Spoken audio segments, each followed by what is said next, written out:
The first thing that probably comes to your mind when talking about Georgia O'Keeffe is 1940.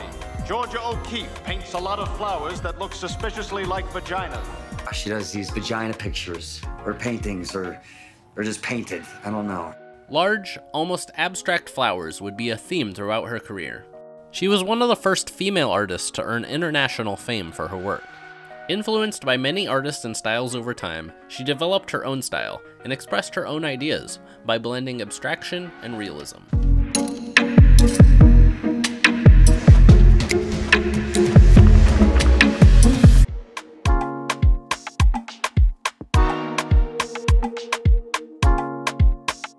Named after her grandfather, George, Georgia O'Keeffe was born in Prairie, Wisconsin in 1887, the second of 7 children.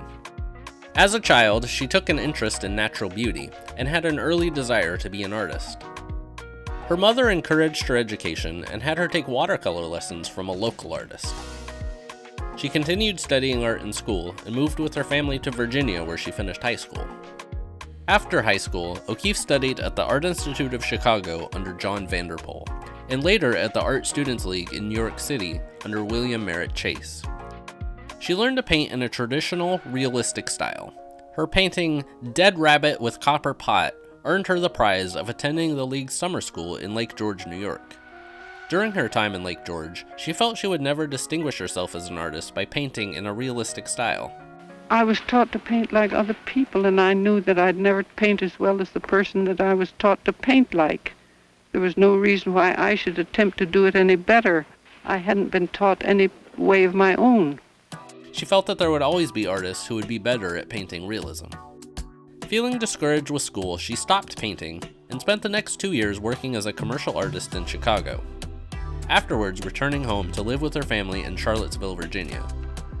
She took classes in 1912 at the University of Virginia under Alon Bement, who introduced her to the progressive ideas of Arthur Wesley Dow.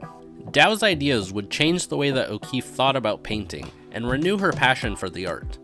According to her, Dow had one dominating idea. To put it simply, to fill a space in a beautiful way, which was a new idea to me. Dow's techniques were heavily influenced by Japanese art, which favored balanced compositions and expressions of ideas over realistic imagery. She spent the next 2 years teaching art at public schools in Amarillo, Texas. During this time, she began experimenting with abstract designs in a series of watercolor paintings. These paintings show the origins of her unique style and would mark the beginning of her commitment to abstract art. She spent a year at Columbia Teachers College in New York, and then in 1915 she taught in Columbia, South Carolina. It was here that she did a series of innovative abstract charcoal drawings. Later in life, she recalled, I put up a lot of pictures that I'd done during the year, and I could say, well, I painted that to please so-and-so, and I painted that to please so-and-so. Go around the room, there wasn't anything to please myself, and I thought that was pretty dull. So I put it all away and started over again. And I decided I was going to begin to make drawings. I thought, well, I have a few things in my head that I never thought of putting down, that nobody else taught me. And I was going to begin with charcoal, and I wasn't going to use any color until I couldn't do what I wanted to do with charcoal or black paint, and went on from there.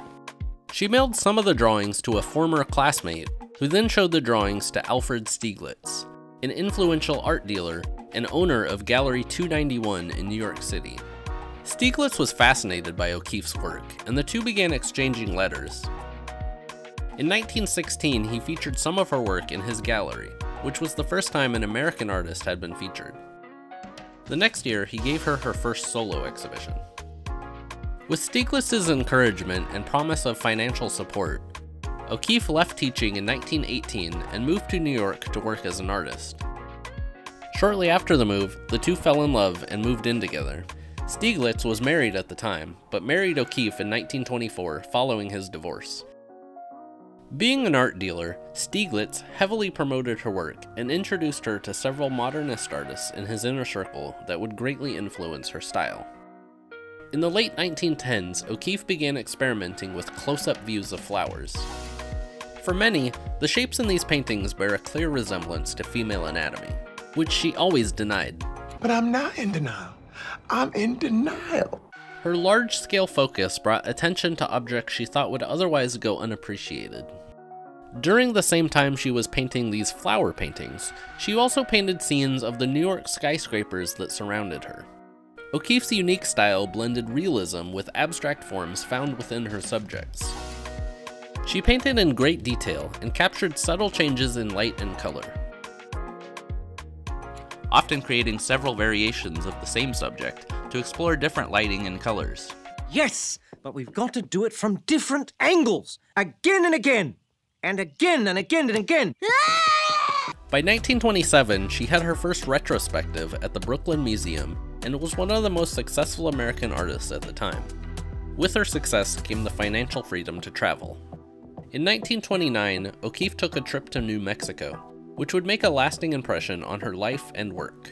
She loved the wide-open desert landscape and colorful views. She would make annual trips to New Mexico for the next 20 years, painting Spanish architecture, local vegetation, vast skies, and bleached bones. Eventually, O'Keeffe would buy 2 houses in New Mexico, which were frequently featured in her work. Back in New York, Stieglitz had been having an affair with a young photographer. His health had declined over the years, and in 1946 he died from a stroke. O'Keeffe was the executor of his estate. 3 years later, she moved permanently to New Mexico. Throughout the 1950s and 60s, O'Keeffe traveled the world and painted many of the places she visited.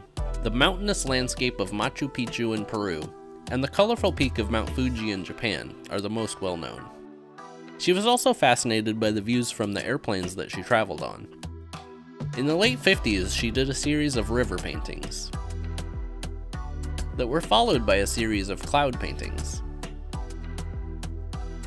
In 1965, at the age of 77, she created her largest painting ever, called Sky Above the Clouds 4, which was 24 feet long. Her popularity during this time had declined over the years, until a retrospective by the Whitney Museum of American Art in 1970 brought attention to a new generation of people. She was considered a feminist icon for her early work in a male-dominated art world. O'Keeffe rejected this idea, preferring that her art speak for itself and not be viewed through a gendered lens. In 1968, her eyesight began declining from macular degeneration, and by 1971 she had lost all of her central vision. Her last unassisted oil painting was done in 1972, but the desire to create art never stopped. For her later works, O'Keeffe used assistants to continue painting. In 1976, she wrote a self-titled book which also included over 100 of her paintings. She received the Medal of Freedom from President Gerald Ford in 1977, and in 1985, the National Medal of Arts from President Ronald Reagan. O'Keeffe died the following year at the age of 98. Her ashes were scattered over the New Mexico landscape that she had painted in many of her works. Her home and studio in New Mexico are now National Historic Landmarks, and the Georgia O'Keeffe Museum in Santa Fe is dedicated to preserving her art and legacy. What do you think about Georgia O'Keeffe and her decades of work? Does any of her work remind you of female anatomy, or was she just painting some flowers? Let me know your thoughts in the comments, and if you'd like to see more videos like this, please consider liking, subscribing, and clicking the bell.